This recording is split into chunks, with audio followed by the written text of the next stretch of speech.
Premiato quei turisti. Allora, dobbiamo affrontare anche la questione Green Pass, naturalmente, Presidente. Ne stavamo già discutendo prima fuori onda. Come la vede? Qual è la situazione per le vostre aziende? C'è ritrosia, tirano il fiato molti perché così va bene? Cosa ne pensate? Beh, ne penso che insomma, diciamo, la situazione sia un po' attorcigliata su se stessa perché mancano veramente le possibilità di avere i tamponi, perché non è vero che ci sono i tamponi per tamponare tutte le persone. 300.000 persone stimate da tamponare nel nostro territorio sono tantissime, quindi io dico che questo dovranno rivedere, secondo me, perché altrimenti uno non sa cosa fare, dice io mi farei il tampone ma se non riesco a averlo, perché abbiamo sentito che sono prenotati una parte di tamponi fino a fine anno, fino al 31/12, sono tutti, le farmacie sono già al collasso, quindi loro sono già a regime, non possono più fare. Quindi o ritorniamo come prima, che lo sforzo ancora dello Stato a mettere ancora dappertutto per fare i tamponi a quelli che non si vogliono vaccinare, sociale, perché però chi dopo, si è sacrificato, esatto, dopo c'è anche questo scontro sociale tra quelli vaccinati e quelli non vaccinati. Io non entro in merito a questo aspetto qua, perché ritengo che finché siamo in democrazia ognuno sceglie della propria vita, però chiaramente da qualche parte dovremmo uscire, dovremmo arrivare all'immunità di gregge di questo Paese, perché se siamo stati premiati anche durante l'estate e ancora oggi con il turismo, vuol dire che l'Italia è stata quella più garantista da questo punto di vista. Vediamo che gli ultimi dati dell'Inghilterra sono che ci sono 24.000 contagiati al giorno, sono tornati in Russia.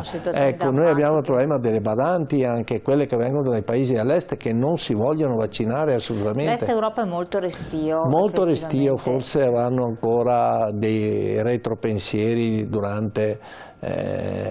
Ma sul web circolano informazioni di ogni genere, soprattutto in certi blog dell'Est Europa, per cui...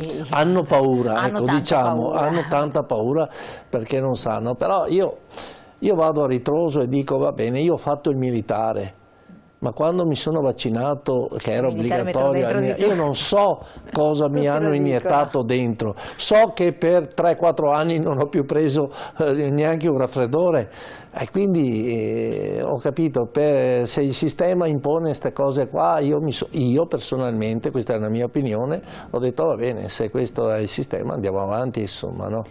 Sì, a questo punto anche un atto nei confronti della collettività. Potrebbe essere o il vaccino obbligatorio, ma queste sono responsabilità politiche, o altrimenti devono studiare un sistema per cui anche chi deve andare a lavorare, il diritto al lavoro è un'altra cosa sacrosanta. Okay? Ma prima c'è la salute, prima c'è il lavoro. Ecco, ma dipende sempre da che punto di vista, però dico che devi mettere in condizione anche quelli che non si vogliono vaccinare di poter lavorare, però, perché metterli a casa senza stipendio anche per noi imprenditori non è una cosa questa piacevole. È la questione, tra l'altro, non è una cosa piacevole. Abbiamo visto l'azione che viene svolta per esempio nelle zone di porto, come ad esempio Trieste, le prese di posizione, però si blocca un'attività importantissima, strategica, si bloccano attività commerciali o anche, non so, di altro genere. Non so se le strutture di ricettività come sono messe all'interno. Ho sentito che sembra che ci sia come in autostrada la coda di navi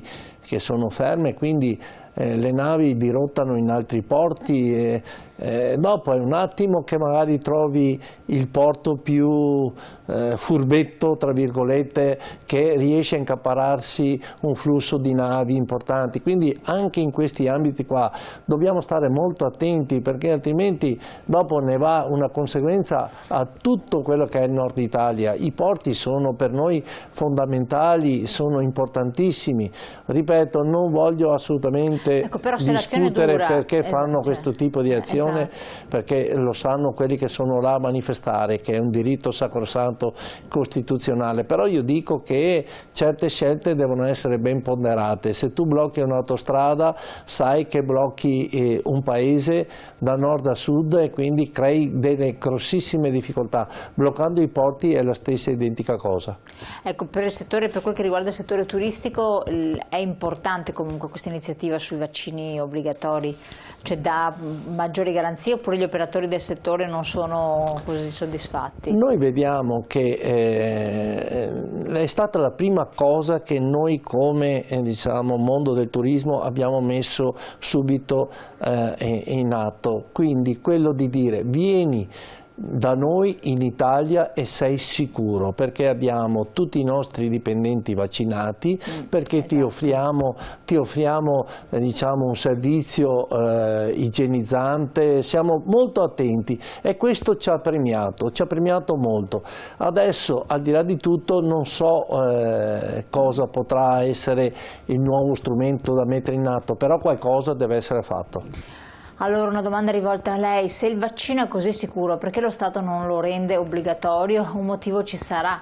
Far ricadere la scelta al cittadino è allucinante, anche perché ti fanno firmare moduli di esonero responsabilità. Cosa ne pensa, Presidente? Sono questi famosi moduli che hanno terrorizzato tanti. Ecco, intanto io non ho detto che il vaccino è così sicuro, perché non sono né un virologo né tantomeno un dottore.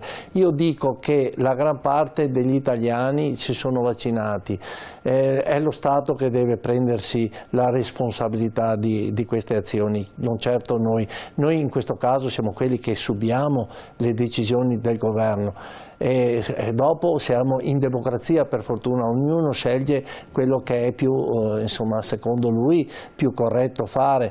Vediamo che però se siamo messi in queste condizioni è grazie al vaccino, ma posso dire anche di più, perché il Green Pass, che piaccia o non piaccia, però è quello che ci ha permesso di stare aperti e di aprire.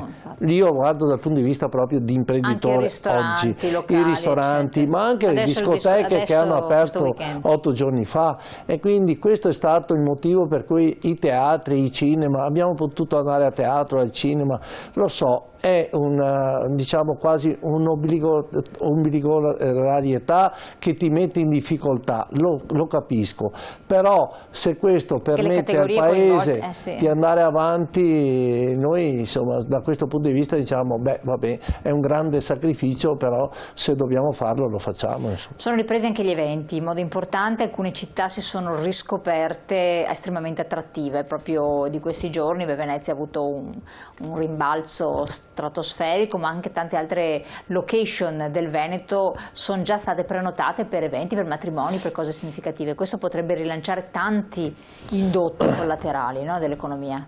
Ma soprattutto quelli che sono stati fermi, perché fino adesso matrimoni, eventi importanti che non si poteva fare aggregazione, con questo modo possono ritornare a esercitare, quindi anche sposarsi, che insomma è una cosa nel nostro paese molto sentita. Ma poi muove tutto un indotto economico, ma muove un'economia anche lo stesso molto abbigliamento, per esempio, da cerimonia, che era fermo, bloccato. Cioè quello che ognuno di noi spera è quello di tornare alla nostra normalità, la nostra vita, quello che insomma è tutte le conquiste che abbiamo fatto negli anni. Questa pandemia ci ha messo a dura prova, ci ha creato tanti ostacoli, ci ha creato tante diversità culturali, però ci ha anche cambiato, profondamente ci ha cambiato i giovani soprattutto, i ragazzi, ha cambiato nella scuola, hanno cambiato tantissime cose. Adesso dobbiamo anche noi capire questo cambiamento, come riadattarlo, perché nella continuità della vita dobbiamo essere preparati a fare anche questo tipo di riflessione per accompagnare il nostro futuro percorso a dei motivi anche innovativi, insomma, no? Abbiamo visto che se uno è impossibilitato anche a, non so, a farsi il vaccino perché ha problemi di salute particolari, può lavorare anche da casa, quindi ci sono tanti aspetti che dobbiamo tenere presente e dobbiamo tener conto. Riconquistiamoci la nostra vita. che è molto importante. Un'altra cosa, proprio però marginale ma non tanto, c'è stata un po' la protesta da parte di molti esercenti, soprattutto pubblici esercizi nel centro storico, nella fattispecie di Padova, perché è stato devastato, continua ad essere devastato, reso insicuro da coloro che festeggiano la sera, diciamo così, con gli spritz e quant'altro, imbrattano, sporcano, fanno chiasso, rumore, quindi questo problema dove si devono assumere la responsabilità di pulire 200 metri attorno alla propria attività quello che viene lasciato, altrimenti sono sanzionabili. Qua si monterà la cosa perché è una notizia proprio freschissima, però sì, vi vedrà coinvolti. È un problema anche questo, è un problema, e quindi quello di far rispettare il più possibile anche diciamo, le regole basi di vita. Sembra che dopo il lockdown certi non toglieranno più un minimo di regole. Sì, le regole, ma poi questa voglia proprio di uscire, di festeggiare, di stare assieme è esplosa in maniera molto Quindi chiederete più forte. Il supporto delle forze dell'ordine. Però al di là di tutto io devo dire anche un'altra cosa, e capisco la lamentela dei residenti in città che dicono non possiamo dormire, o se no al mattino troviamo di tutto, un disastro di tutto. Però dobbiamo sempre fare i conti che siamo una città studentesca e che abbiamo 65.000 studenti. E questi 65.000 studenti, se tu non hai un piano ben preordinato per governarli, succedono anche queste cose qua. Quindi attraverso l'università, le amministrazioni, trovare una convergenza per cui uno studente si possa divertire. Che possa non mollare la città. Però deve avere anche il rispetto degli altri, quindi trovare questa formula io penso che non sia una cosa impossibile, però se andiamo a Bologna non è che vivono meglio di noi, anzi. Assolutamente. Patrizio Bertin, Presidente, la ringrazio tantissimo di essere stato qui con noi, aver fatto un po' il punto della situazione. Grazie. Ci sono varie criticità, molte potenzialità, vedremo di ritrovarci presto con altre questioni. Buon lavoro intanto. Grazie. E a voi telespettatori grazie di aver partecipato e risponderemo ai vostri messaggi, alle vostre mail che potete inviarci. La puntata la vedete in replica sul web.